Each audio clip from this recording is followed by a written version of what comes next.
Plumes of smoke were seen in northern Israel on Thursday during an attack of drones from Lebanon, which fell inside Israel. The Israeli military said, while the head of the local municipality said one person was critically injured. The Iran-backed Hezbollah group and Israel have been trading fire for nearly 9 months in parallel to the Gaza conflict, raising fears of an all-out war between the heavily armed adversaries. The military said that in addition to the drones that fell, a number of suspicious aerial targets were identified from Lebanon towards Israeli territory were intercepted.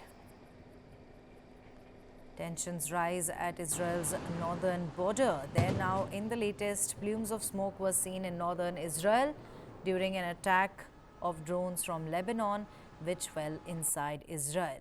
My colleague Sumit, in fact, is currently in Lebanon. He gets us the latest from the ground. Let's listen in. हर रोज Israel पर ना सिर्फ Gaza से बल्कि अब Lebanon के southern इलाके से यानी सदर्न लेबनान से भी अटैक होने शुरू हो गए हैं। हिजबुल्लाह हर रोज लेबनान पर सैकड़ों अटैक करता है।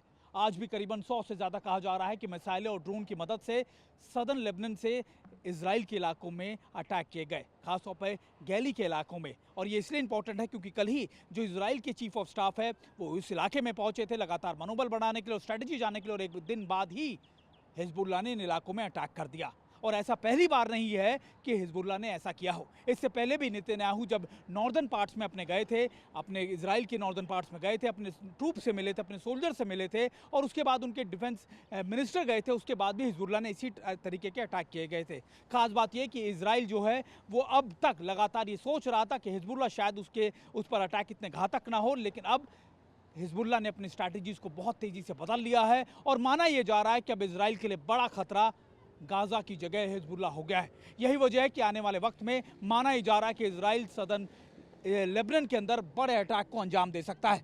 और इसकी सबसे बड़ी तस्वीर एक बार फिर आज देखने को मिली जब हिजबुल्लाह ने 100 से ज़्यादा मिसाइलें या फिर ड्रोन की मदद से इजराइल के कई इलाकों में अटैक किए गए। और माना यह जा रहा है कि हिजबुल्लाह की ये अटैक आने वाले वक्त में और तेज़ी से बढ़ने वाले हैं। इस समय हम मौजूद हैं लेबनान की राजधानी बेरूत में। जी हाँ, वो राजधानी जहां पर लगातार बड़े अटैक को लेकर तैयारियां चल रही हैं। बड़ा अटैक यानी कहा यह जा रहा है कि इजराइल पर और बड़े अटैक किए जाएंगे।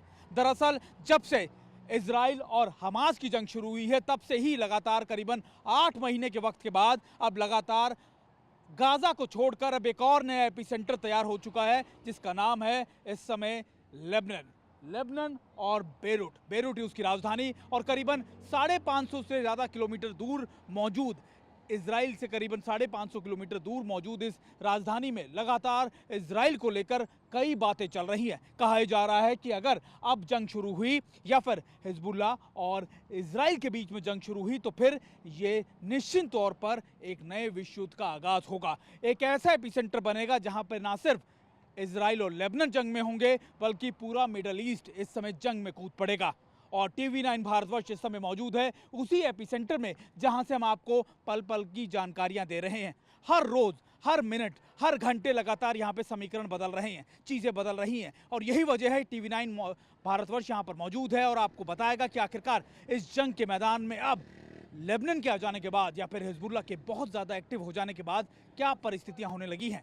इस समय TV9 भारतवर्ष की टीम मौजूद है उस कोस्टल एरिया में या फिर उस जगह पर जहां पर जिसे आप कह सकते हैं कि इस इलाके से ही लगातार आप की जो जंग की आगाज़ है उसकी शुरुआत हो सकती है। अगर आप मेरे पीछे देख रहे हो ये बेरूट है और इसी के आगे अगर आप जाएंगे करीबन 200 किलोमीटर के बाद फिर सीमा शुरू होती है साउथ लेबनान की जो हिजबुल्लाह का गढ़ है। और इस समय देखिए मैं आपको दिखा रहा हूँ कि कैसे इस समय जो हालात हैं इस समय के बेरूट में खासतौर पर किस तरीके के हैं, लेकिन कभी भी यहाँ पर माहौल बदल सकता है। 7 अक्टूबर 2023 उसी दिन करीबन इजराइल के साउथ के इलाकों के अंदर हमास ने एक बड़े अटैक को अंजाम दिया, सैकड़ों लोग मारे गए और उसी के बाद इजराइल ने पूरे हमास के खिलाफ पूरे गाजा के इलाकों में जंग छेड़ दी।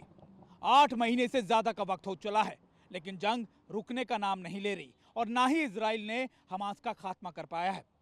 और अब इस जंग का दायरा एक ऐसे देश में पहुंच चुका है जो अब तक इस जंग से बिल्कुल अलग था, लेकिन धीरे धीरे उस जंग का दायरा अब लेबनान में भी पहुंच चुका है। आखिरकार क्यों? अब लेबनान इसका एपिसेंटर बनने जा रहा है। आखिरकार क्यों अब लेबनान से लगातार इजराइल को खतरा महसूस होने लगा है? आखिरकार क्यों अब हिजबुल्लाह इजराइल के लिए एनिमी नंबर 1 बन चुका है? लेबनान जंग में इजराइल के खिलाफ एक बार फिर उतरा तो फिर अगला विश्व युद्ध तय माना जा रहा है, क्योंकि इसमें ना सिर्फ इजराइल, हमास और लेबनान होंगे, बल्कि मिडिल ईस्ट के कई बड़े आप कह सकते हैं देश भी इसमें शामिल होंगे, जिसमें सबसे बड़ा नाम ईरान का भी है। ईरान खुले तौर पर ये कह चुका है कि अगर लेबनान पर इजराइल ने अटैक किया तो फिर निश्चित तौर पर ईरान भी इस जंग में कूद जाएगा, और अगर ईरान कूदा तो फिर अमेरिका भी इजराइल को रेस्क्यू करने के लिए इस इलाके में पहुंच जाएगा। अब इस जंग का दायरा कैसे लगातार बढ़ता जा रहा है? इस जंग के दायरे में अब मिडिल ईस्ट के अलावा कई बड़े देश आने लग चुके हैं।